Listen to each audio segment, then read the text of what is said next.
He didn't want to change the world. He only wanted to understand it. But when a man dares to see too deeply, the world around him begins to crumble. Friedrich Nietzsche was not a prophet, not a saint, not a savior.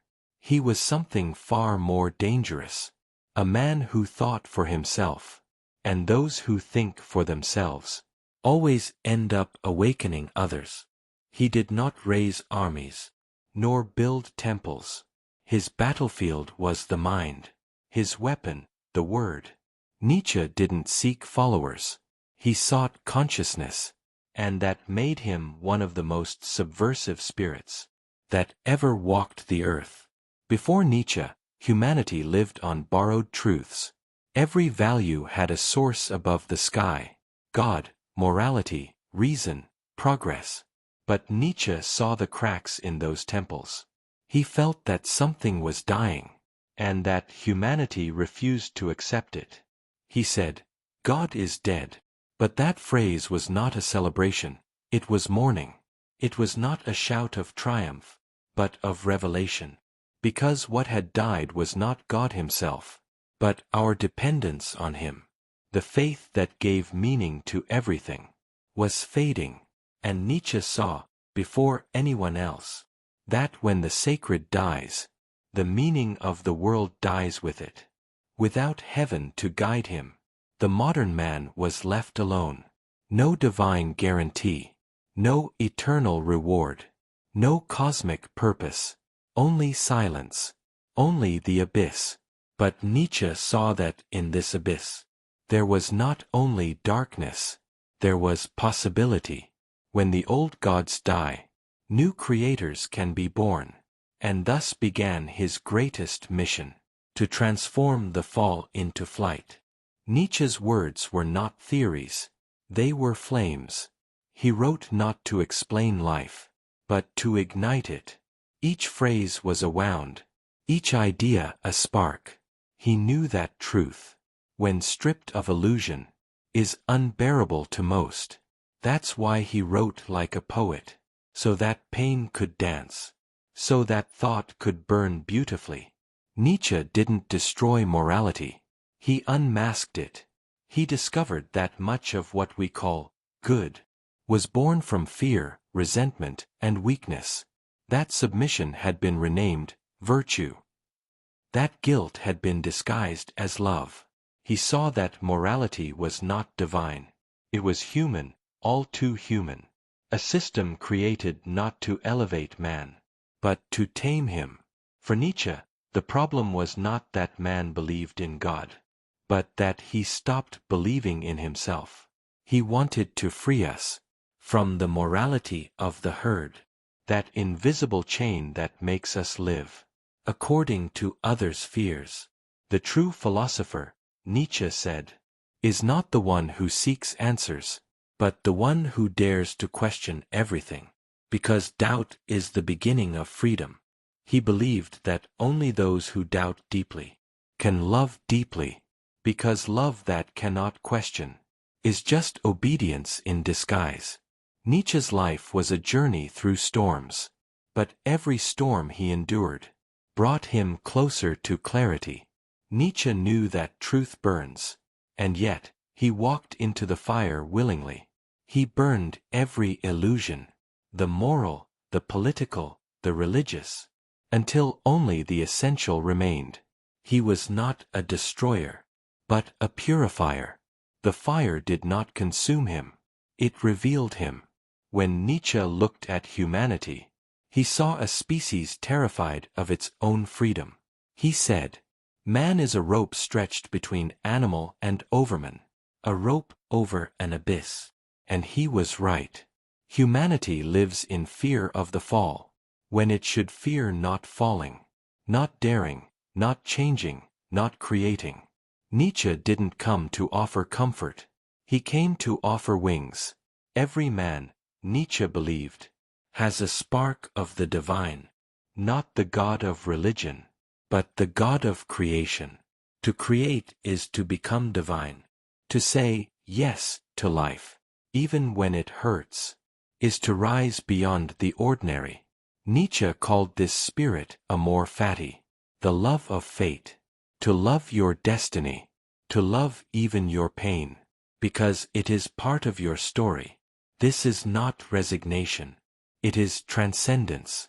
Nietzsche admired the Greeks because they knew how to dance with tragedy.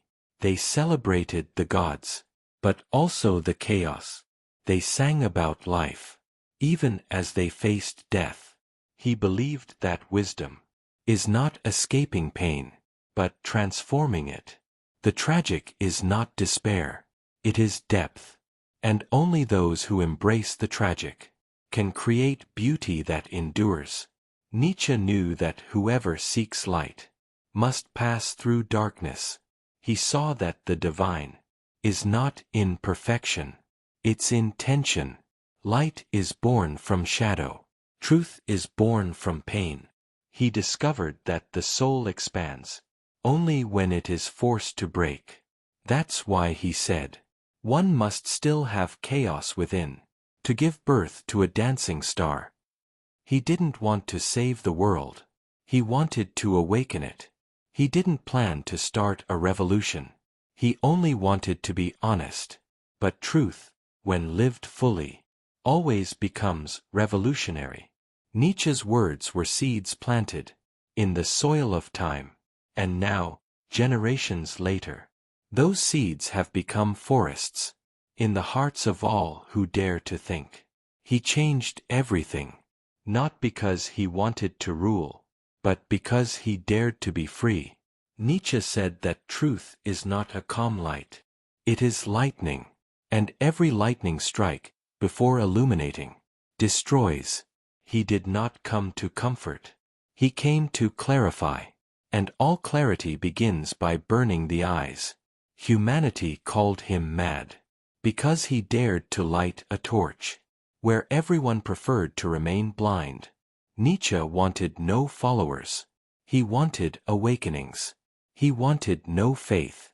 He wanted courage, because faith that does not think is a prison, but courage that doubts is freedom. He was the lightning between two worlds, the old, dying one, and the new one, still unnamed. Every thinker who touches truth learns early the price of lucidity, solitude. Nietzsche walked alone, but his solitude was not despair, it was altar. Each step through the Swiss mountains was a silent prayer.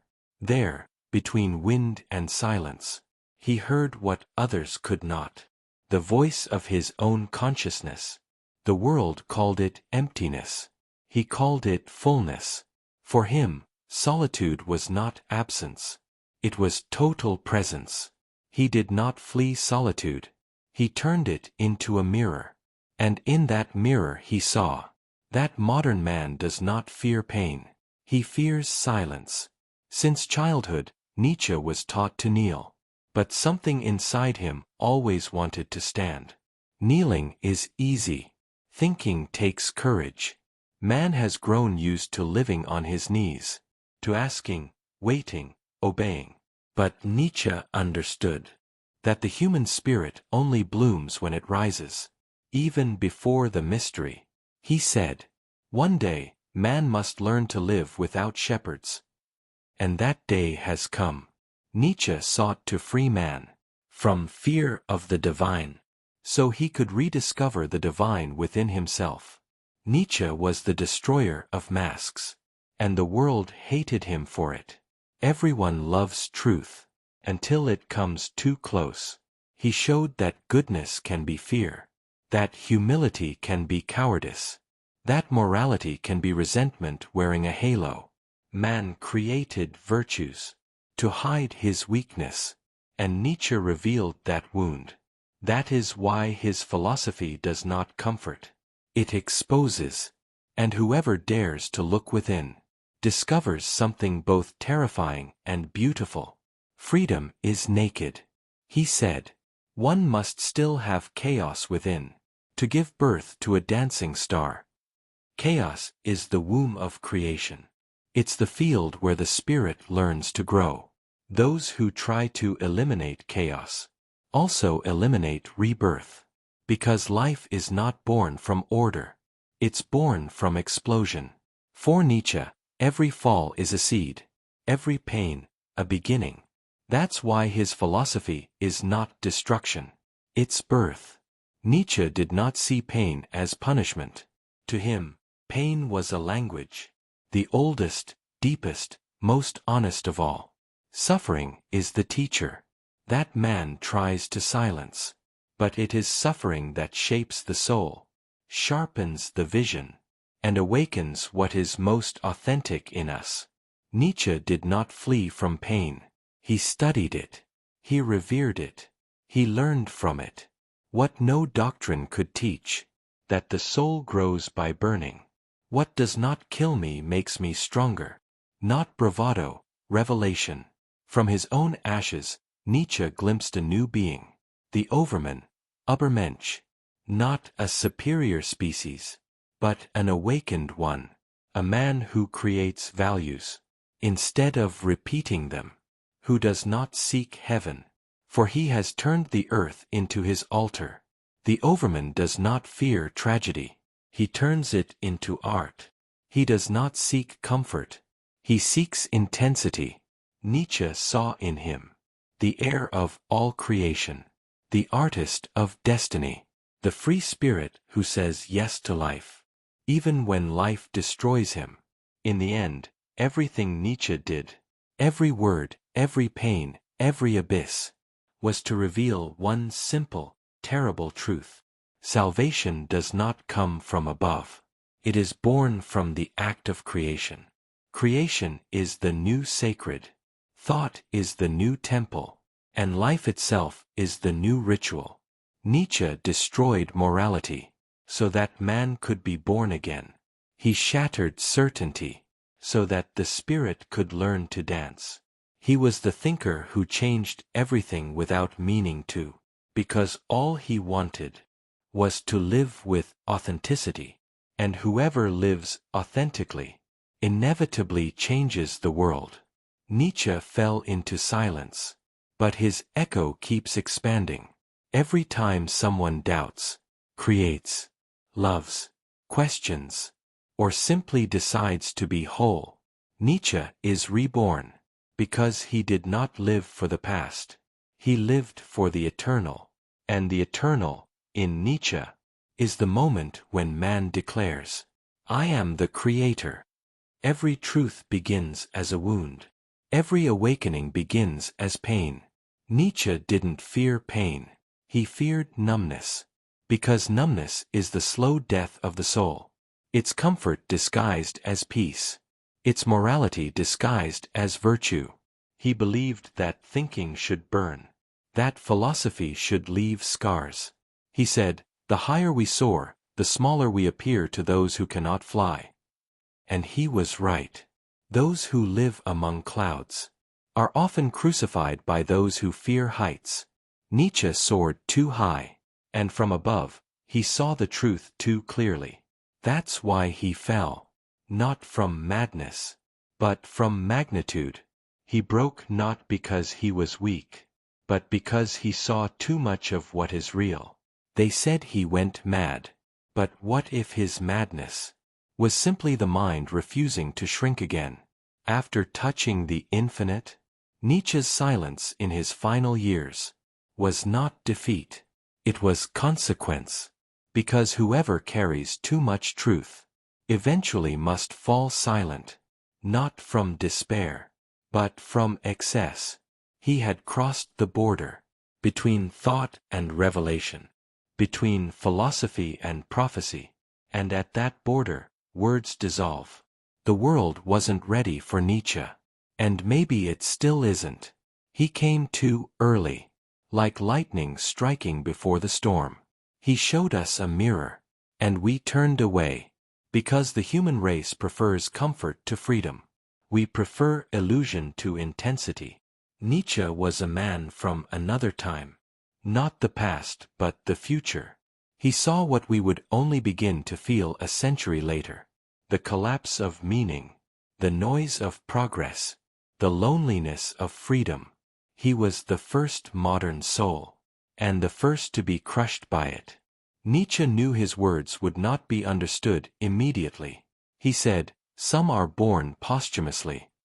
He wrote for those who would come after, for those who would awaken in the ruins, for those who would dare to build meaning from dust. We, the children of the abyss, are his true audience, because we live in the world he foresaw, a world without gods, without certainties, without foundations, but also a world full of possibilities. Nietzsche's death was not the end of his philosophy. It was its beginning.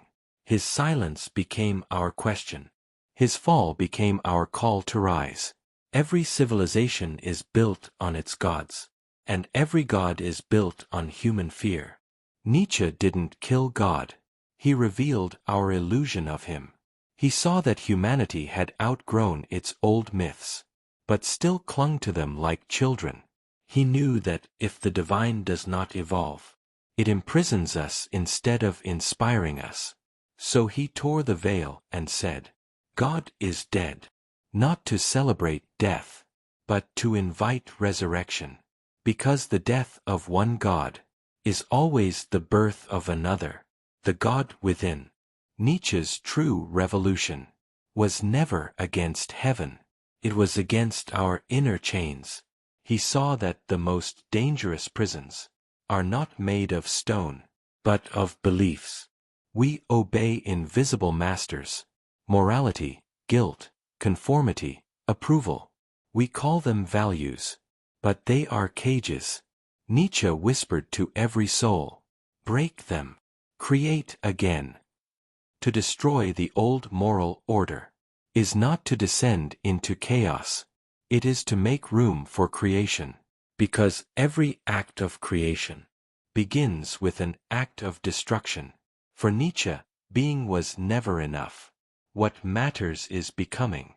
He saw life as a great artwork, unfinished, imperfect, eternal in movement. He said, one must give birth to oneself again and again. To live, then, is not to seek perfection, but to dance between creation and collapse.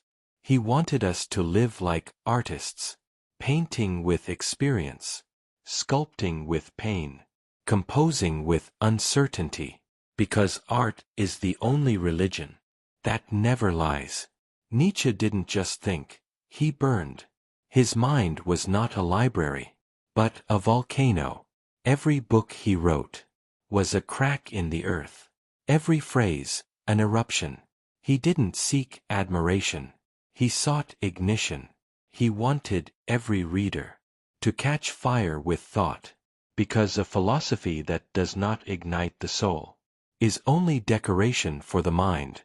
Nietzsche's most dangerous idea was simple and terrifying. There are no facts, only interpretations. He destroyed the illusion of objective truth, because every truth we hold is shaped by our desires, our fears, our limits.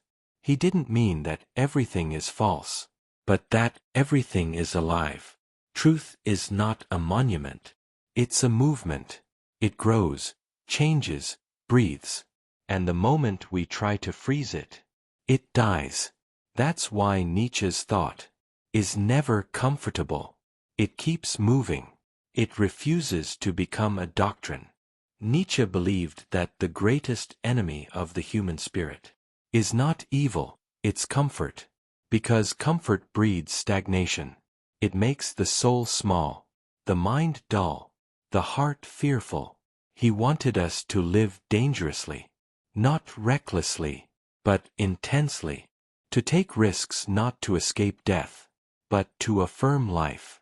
He said, build your houses on the slopes of Vesuvius, because only those who live close to fire truly understand warmth. Freedom is not what we think it is. It's not the absence of chains. It's the presence of responsibility. Nietzsche saw that when man killed God, he inherited his burden. No more divine commandments. No more external meaning. Now, we must create it ourselves. Freedom is not a gift. It's a weight. It's the courage to stand without support, to invent your own heaven, and that is terrifying. But it's also divine. Nietzsche never wanted to destroy the divine. He wanted to free it. He saw that God had been imprisoned in temples and dogmas. He wanted to return the divine to its true home, the human soul. He didn't say, God is dead, to erase him from existence, but to liberate him from ownership. Because the divine does not belong to a religion. It belongs to life itself. Every act of creation, every moment of awareness, every love that says, yes, is divine. Nietzsche's God was not order. It was creation. He saw that chaos is not the opposite of divinity. It is its birthplace. Out of chaos, stars are born. Out of doubt, truth arises. Out of suffering, love matures. He wanted us to stop fearing chaos, to embrace it as sacred. Because chaos is not the enemy of meaning. It is the soil from which meaning grows. One of Nietzsche's most mysterious ideas was the eternal return. He imagined a thought experiment. What if everything you live had to repeat endlessly, again and again, forever? Would you curse existence? Or would you bless it? He said, the question of eternal return is the question of your soul's strength. If you could love your life so much that you would live it infinitely, then you have learned to love fate itself. That's amor fati, the love of destiny, the triumph of affirmation over despair. From the ashes of his suffering, Nietzsche rose as something new. He was no longer merely a thinker. He had become a force. He was proof that even if the body collapses, the spirit can rise in flames. He fell into silence. But that silence echoed through the centuries. Every philosopher who came after walked among his embers. He did not build systems. He built possibilities. He did not found a school. He ignited a fire. After Nietzsche, meaning could no longer be inherited. It had to be created. He destroyed the comfort of ready-made truths, so that man could build his own. He forced humanity to grow up. He said, in essence, no one will come to save you. You are the miracle you've been waiting for. And that is both terrifying and divine, because it makes every life a sacred responsibility. Nietzsche's philosophy is not the philosophy of despair. It's the philosophy of rebirth. He wanted us to walk through the ruins of old beliefs and discover light among the stones. He showed that beauty is not in perfection. It's in resilience. That even after collapse, something new can rise. His vision was not the end of meaning. It was the beginning of creation. We live now in the world Nietzsche foresaw. The gods are silent. The systems are fading. The noise of progress has deafened the soul. And yet, something stirs. A new kind of human is emerging. One who does not seek truth in temples or ideologies, but in creativity, awareness, and courage. The artist, the philosopher, the thinker, they are the new priests of the sacred. Nietzsche predicted it. He called it the revaluation of all values. And we are living it now.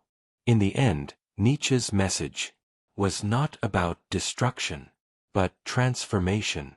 He broke the old world to reveal a greater one, the inner world.